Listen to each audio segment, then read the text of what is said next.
global happenings today. We communicate, we analyze global news. Stay tuned. Hello guys, welcome back to our channel. The Vice President of Nigeria, Yemi Osinbajo, has given Nigerians an encrypted message over the issues that are ongoing in Nigeria, how the three arms of government that ought to be independent are under siege, so to speak. Is an encrypted message that an average Nigerian should understand without necessarily busting any bubbles, okay? And it's also, it didn't mention names, but the description he gave is exactly what is bedeviling this country called Nigeria. And I must say, it took a lot of guts. Kudos to him for even telling Nigerians the way it is. It's an open-ended, it's an open message. Those that understand. As the Vice President of Nigeria, I'm talking about President Yemi Osinbajo's son and a professor of the law, has also mentioned that the judiciary, which ought to be another arm of government, is actually under siege, is under pressure. That if you do not get the right interpretation of the law, it is not because they don't want to, but because actually they're under pressure to. We've been talking about the executive, how wonderful the executive has been, the judiciary, how wonderful the judiciary has been. The legislature, how wonderful the legislature has been. He's now saying even the judiciary is not exonerated in these pressured arms. They are differentiated for a reason, but right now, that's not what we are seeing right now, as the Vice President Yemi Osinbajo has said that the elite in Nigeria influence the appointment of the judges in Nigeria, which is the judiciary arm of the government. Osinbajo said this during a webinar tagged Selection and Appointment of Judges Lessons for Nigeria, which was organized by Justice Research Institute. The Vice President noted that the Nigerian Justice Administration is under severe pressure from the elite who want to get ahead at all costs. He said, "We have an elite. And when I speak of the elite, I speak of the Nigerian elite, both political, religious, commercial, or business, etc., etc. Everyone wants to get ahead. We want to own things. We want to control things. We want to own the judges as well." Osinbajo said, the Nigerian elite want to be sure of the outcome, and they want all the outcomes to favor them. That's the same pressure that we have with respect to federal character. Deep. So the federal character is no longer necessarily seen as choosing the best from a particular zone or a particular state.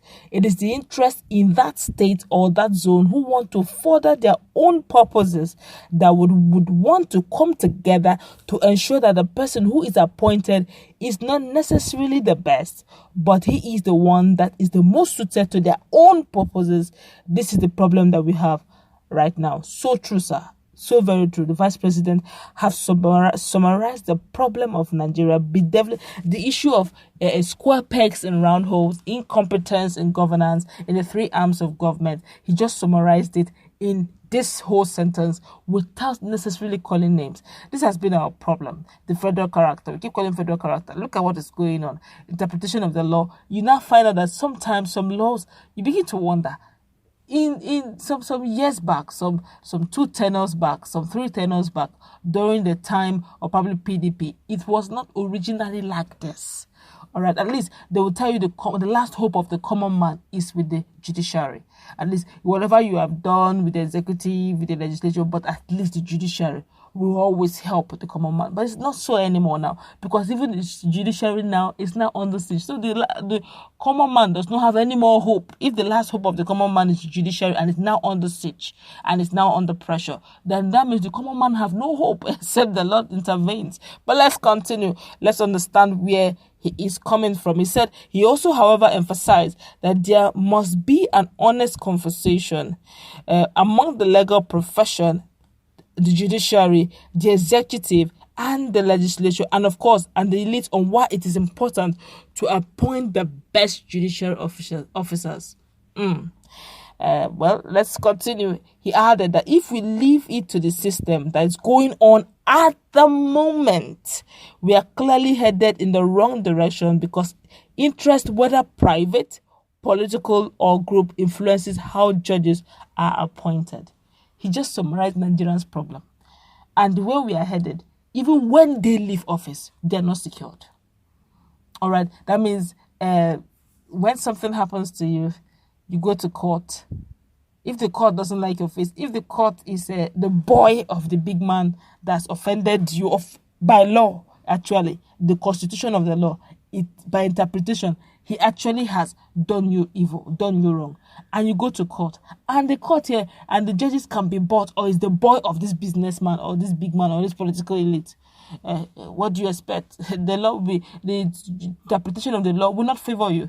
A typical example, I am not doing media trial now, but a typical example is what happened at that toy shop that that senator that landed some murderous slaps on that young lady during, I think that's sometime last year, Senator Abo or so thereabout, yes, where everybody shouted, justice, justice, justice must be done. Well, the justice has been done.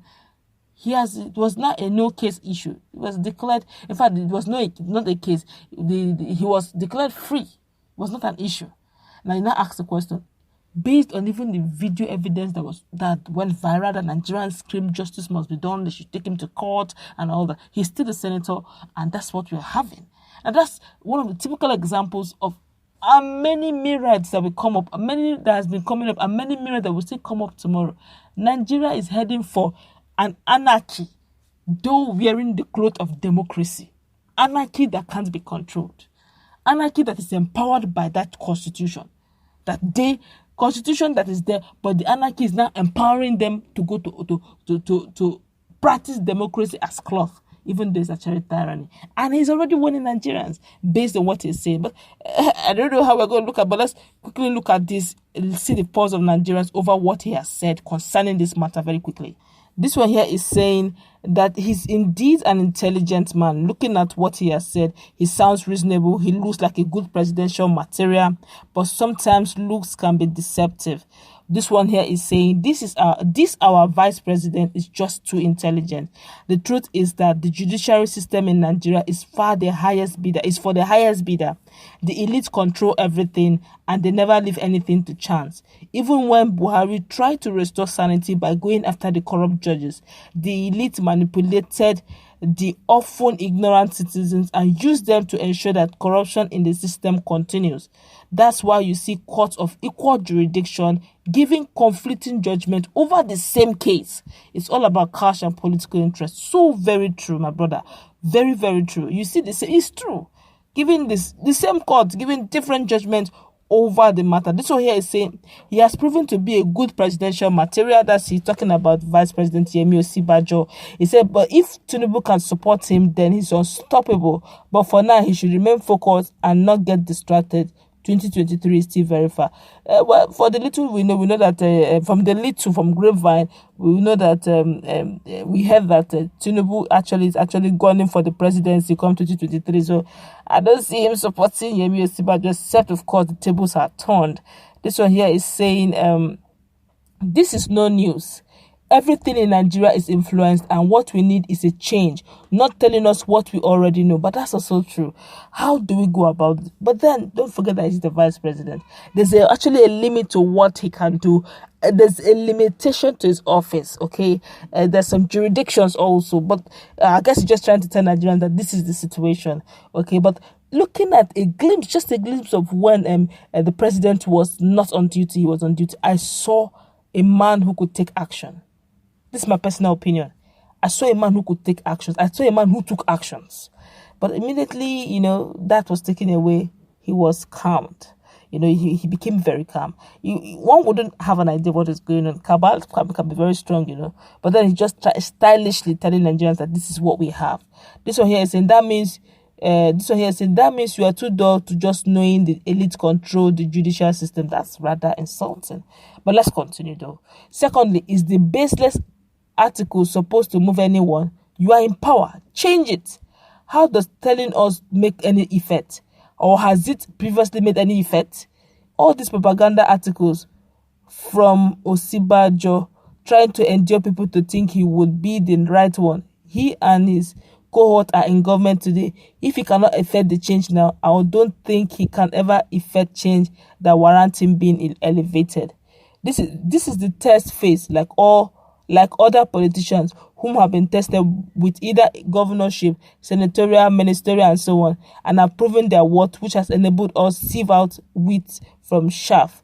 To be honest, there is nothing exemplary about him as the Nigerian economy statistics keep sinking while he's accoladed the chief of the economy. This propaganda ship has long sailed. Well, look, this is a personal opinion, Sha. That's another person saying that he's being tested now. That if he's found wanting or if he's found reliable, then Nigeria should be looking at voting him in as the president come 2023. The truth of the matter is, right now, Nigeria is in a serious chaos, and I feel that something needs to be done and needs to be done very fast. I believe that whether media trial or not, he's trying to say that his hands are tied. The system error is so deep that it takes a while for it to be corrected. But that's where we're going to wrap it up. Let's meet in our comment section. What's your take on this? Do you agree with the last speaker who says the Osinbajo, Vice President Yemi Osinbajo, he needs to prove himself now or forget about it? Or do you think Yemi Osinbajo is also saying that, look, I really want to change, but the situation is bigger than what you guys are thinking? Let's meet in our comment.